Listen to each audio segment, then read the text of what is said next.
Sa Mindanao, magsasagawa ng malawakang operasyon ang lokal na pamahalaan ng Sarangani para mapababa ang naipong tubig sa nabuong mga artificial dam matapos ang sunod-sunod na lindol. Layon ng hakbang na maibsan ang pangamba ng mga residente sa posibleng panganib na dala nito. Si Regine Lanuza sa sentro ng balita.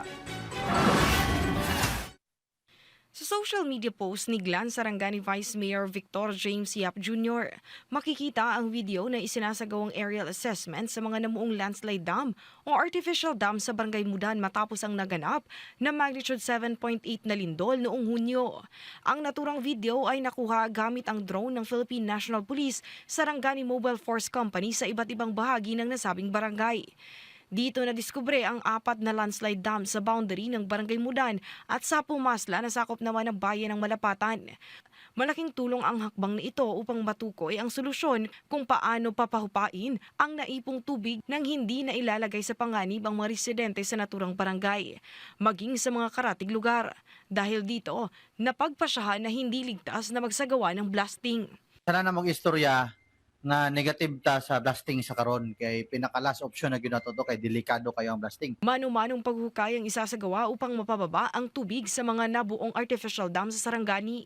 Napagkasunduan ito sa pagpupulong ng mga ahensya ng gobyerno at pamahalaang panlalawigan upang dahan-dahang maibsan ang pagbaha. Kasabay nito, magpapatupad ang provincial government ng Sarangani ng tulong panghanap buhay sa ating disadvantaged displaced workers o TUPAD, kung saan makakatanggap ng 460 pesos kada araw sa loob ng 20 araw ang mga tutulong sa paghuhukay.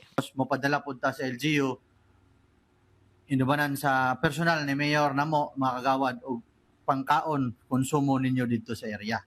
No, tambal tanan kits ninyo sa emergency kit ninyo tanan ipadala na muna dito sa area. Uunahing bawasan ang tubig sa pinakamababang bahagi ng landslide dam bago lumipat sa ibang apektadong lugar. Pagkatapos nito, muling magsasagawa ng survey ang LGU upang matiyak na wala ng natitirang landslide dam.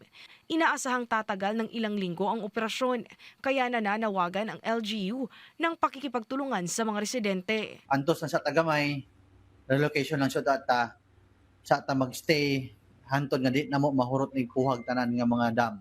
Kaya delikado gyud. Inaasahan na ngayong araw ay makakabuo na ng grupo ang lokal na pamahalaan upang masimulan ang pagpapatupad ng naturang operasyon.